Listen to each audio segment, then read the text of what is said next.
umva mwari muzi ko igitoki ngo gifite irindi zina ngo bacyita inyoroshya MABUNO, kandi rwose ngenda byumva ko nari ibitoki byinshi mu buzima bwanjye, ntabwo babeshya. Igitoki nicyo kintu cya mbere nkunda kurya, hano nagitetse. Ikindi rwose ntabwo nkunda igitoki kirimo ubunyobwa. Ndabizi abantu benshi baba bashaka ibitoki birimo ubunyobwa, ariko njye naho nkunda igitoki kirimo ubunyobwa. Ndabyuka tukiri abana na buri gihe nasabaga umuntu wadufasha guteka, mbwa ati wambabari ukankwiraho icyanjye kitari mu bunyobwa, akabyanga.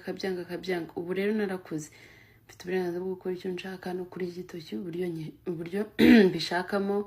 Rero nuko nahisemo kugiteka, ariko still kiraryoshye. Nimba ukunda igitoki nimba ukunda ubunyobwa, nagushishikariza kubushyiramo, ukabuteka ku ruhande ukabushyiramo nyuma.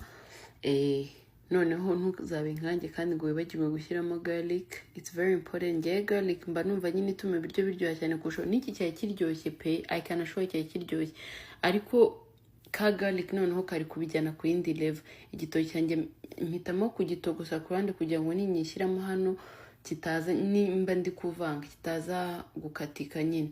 So gutya rero iki gitoki cyamesha amanota ya danje, ntago wabyumva. Buri muntu wakiriho yaragikunze, kandi nawe rwose bigenze utya, ubundi uzaze unshimira. Ibitunguru nabizemo nyuma kuko byo byashya, kandi agahunga ngo bishye cyane, kandi rwose se byakoze umuti. Genda nawe wigeragereze. Warebye shopping haul yanjye, nawe ngiye kujya nkwereka amahosete ajyanye n'ibintu byose naguze. So stay tuned, kandi wakoze cyane kuba warebye ukagera hano. Nizere kuzakubona ubutaha. Urakoze cyane.